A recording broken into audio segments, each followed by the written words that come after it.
Hey Vince, you really ought to do a video about Gravesend.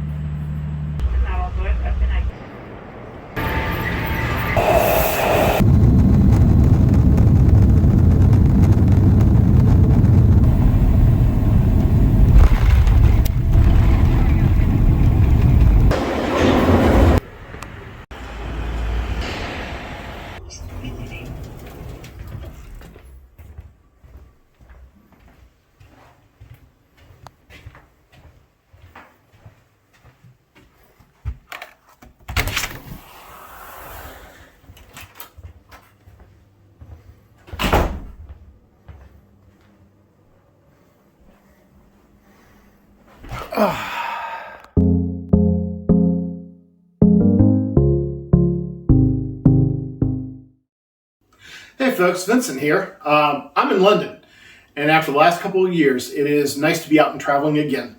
While I'm in London, I thought I'd take a short break, make a short video, and take you all out to Gravesend and St. George's Church, which is the burial site for Pocahontas after her death in March of 1617. Now, to understand Gravesend's association with Virginia, we must remember that one goal of the Virginia Company of London was to convert the natives of Virginia to the Church of England, and Virginia Company officials saw an opportunity to promote further investment in Virginia with the conversion of Pocahontas to Christianity and her marriage to John Rolfe. This was a symbol, at least as they saw it, of the taming of the New World and the success of the Virginia colony. And as a result, a promotional tour of England was in order for the Rolfes. They sailed from Virginia to England, arrived at Plymouth on the 12th of June, 1616. They were entertained at various social events, and Pocahontas was presented before King James I on the 5th of January, 1617.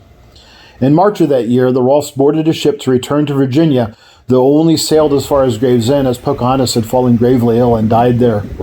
She was buried in the chancel of St. George's Church at Gravesend. Now, Gravesend today is a town in northwest Kent. It's approximately 21 miles southeast from London and is situated on the River Thames. It is easily reached by Southeastern Railway's high-speed train service from St. Pancras Station. We will be calling at Gravesend, Strood, Rochester, Chatham, Gillingham. If you walk out of the train station at Gravesend, you will spy a hint of Pocahontas' connection to the town.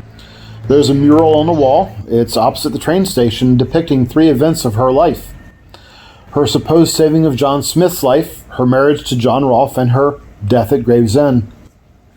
From the train station to St. George's Church is actually a less than a half-mile walk. Now, St. George's Church was built in the late 15th century. It's licensed for worship in 1497 and consecrated in 1510. And it was on the 21st of March, 1617, that Pocahontas was buried in the chancel of this church.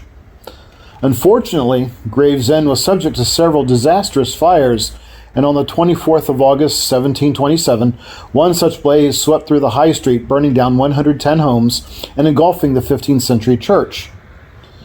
So St. George's Church that stands today was completed in 1732 with some enlargements and changes in the 19th century. Sadly, though, the 1727 burning of the church and the rebuilding of the new church in 1732 resulted in the destruction, loss, and moving of graves and remains, meaning that today, unfortunately, the location of Pocahontas' remains have been lost to history.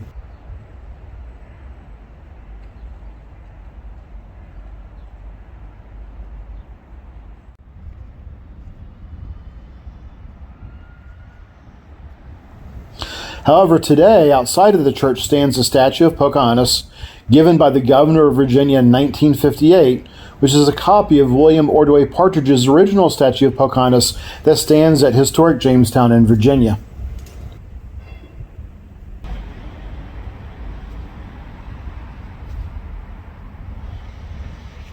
Well folks, I hope you liked this video. If you did, like, subscribe, leave a comment below, and we'll see y'all next time. Bye.